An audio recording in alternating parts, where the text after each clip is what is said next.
E eu lembro que eu entrei nessa operação e, pelo menos, tá, vou te falar uma vantagem dessa operação, ela já tinha indicadores ali de performance. Você pode estar numa operação que não tem nem indicador de performance, então você, acha que tem pedido atrasado, porque as pessoas reclamam de pedido atrasado, mas você não sabe nem quanto isso está atrasado, como está atrasado, quais pedidos estão atrasados, qual percentual de atraso. Então, um passo importante é você ter indicadores de performance. Nesse caso, essa operação já tinha um indicador de performance, que era o OTD, On Time Delivery, então pedidos entregues no prazo, e e pedido que chega, nesse caso tinha uma promessa de entrega, uma data de entrega, e o cumprimento dessas datas de entrega eh, era base do indicador, ok? Então, 100% de cumprimento dos prazos de entrega, 100% de on-time delivery, 99% de cumprimento, 99% de on-time delivery e assim por diante. E nessa operação, tá, eu era responsável por todas as áreas, desde ali o recebimento do dos materiais, armazenagem dos materiais, planejamento de produção, planejamento de materiais, planejamento de demanda, armazenagem do produto acabado, expedição e transporte. E pensa aí que toda culpa, tá, entre aspas, tá, mas toda a culpa pelos atrasos estava na minha mão, ok? Porque puta, em qualquer parte ali da operação que poderia dar problema, eu estava responsável, então a culpa era minha.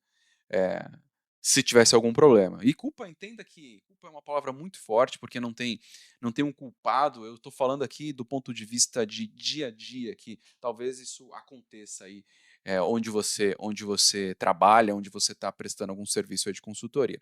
Eu lembro, tá? O que aconteceu nessa operação? Eu encontrei, 70% dos pedidos entregues no prazo prometido. Um indicador horrível, tá? Pensa o seguinte: 30% dos pedidos tinham atrasos muito grandes. E pensa o seguinte: uma operação B2B fornecia para outras empresas, então um atraso significava a interrupção da linha de produção da outra empresa. Então, mais crítico ainda, tá? Era muito crítico. Ter 30% dos pedidos atrasados, muita reclamação de cliente, enfim, uma bagunça, muito frete sem otimização. Isso é um problema que você talvez esteja vivendo.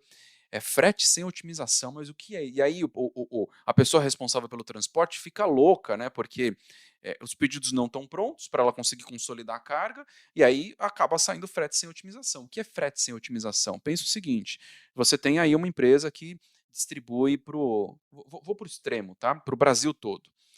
É, não tem como você ficar mandando carga fracionada para o Brasil todo. O que é carga fracionada? Quando não sai um caminhão fechado. Carga fracionada é muito cara, o seu frete vai ficar num valor muito absurdo. Então não tem como você ficar mandando carga fracionada. Você tem que consolidar cargas por região. Tá? Isso é inteligência no processo de distribuição. E aí eu estou abrindo um parênteses gigante aqui, né? Eu sei que é sobre planejamento de produção, materiais, demanda e abastecimento, mas você, como um profissional que integra todas as áreas, você precisa saber disso também. Inteligência, que palavra que eu usei aqui? Inteligência no processo de distribuição, de transporte, distribuição, que seja.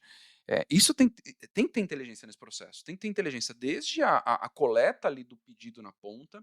Então, se você quer colocar inteligência nesse processo, pensa que o time comercial ele precisa ter um roteiro de tomada de pedido, ok? Se é um time comercial que está atuando. E o cliente também precisa ser educado para colocar os pedidos em determinados dias, porque aquela região será atendida em um determinado dia. Isso é inteligência na distribuição. E aí, só que essa inteligência, ela só funciona se o produto está disponível no estoque. E é justamente esse problema. Se o produto não está disponível no estoque, você não consegue mandar assim. Tá? Porque aquela carga que seria para aquela região, sei lá, você tem 10 clientes que seriam atendidos, mas você tem o produto disponível só para 3. Aí você tem que mandar 3 pedidos para aquela região, os outros 7 ficam para trás, aí depois outros 4 ficam prontos, e aí depois os outros 3, sabe? Você tem 3 entregas para a mesma região, então é uma loucura isso, tá? Frete sem otimização custa muito para a empresa, mas muito, e você, como responsável por essas áreas, consegue resolver esse problema. Eu já resolvi, tá? Então você consegue resolver esse tipo de problema. E óbvio, né, resolver os pedidos atrasados é um pedaço importantíssimo para você resolver esse tipo de problema. Enfim, eu estou me alongando demais aqui, tem muita coisa na aula para explicar, mas coloca na cabeça, tá? Inteligência e otimização na consolidação das cargas é fundamental para a sua operação ter resultado. Então, se você está com dificuldade para entregar resultado, se você está numa operação que está com dificuldade para ser lucrativa, está batalhando ali por margem, você pode ter um problema nisso, tá? Enfim, e aí um outro ponto, tá, que essa operação tinha, eu vou voltar aqui na história, outro ponto que essa operação tinha, que era surreal, assim, e você deve estar vivendo isso, eu já li muito sobre isso, é surreal, gente. Era o último dia do mês, era uma loucura de faturamento. Faturamento, expedição, enfim, uma confusão, uma bagunça no final do mês. E para expedir tudo, para faturar tudo, para bater o resultado do mês, uma loucura. E aí eu lembro que nessa operação eu fui entender o que era cutoff. Cutoff. O que é cutoff? De forma simples, tá? Pesquisa aí, é CUT-OFF. CUT-OFF. Cut off. De forma simples, tá?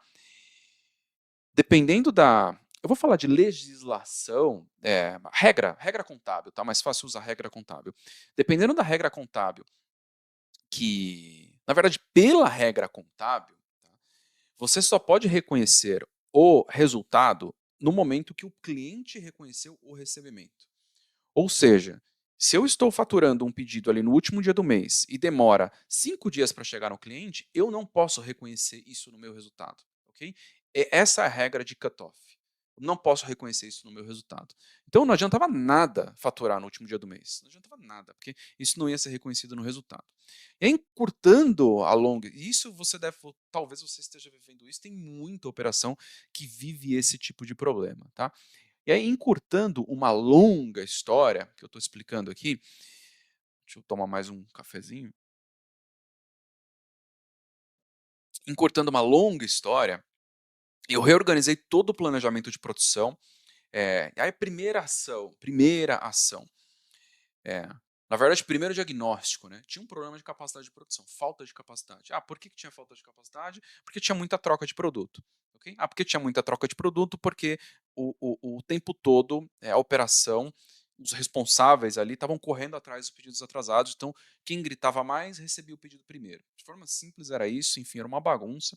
Então, reorganizei todo o planejamento de produção, tinha processo de sequenciamento diferente, enfim, não dá para explicar 100% aqui, mas eu preciso que você pegue o conceito, tá? O conceito disso, que é uma forma de resolver. Eu estou contando uma história, depois eu vou falar sobre outros pontos que eram críticos, que podem ser críticos aí para você no seu dia a dia. Então, encurtando a história aqui, deixa eu só ficar maior que eu estou contando a história, depois eu vou entrar nos pontos aqui.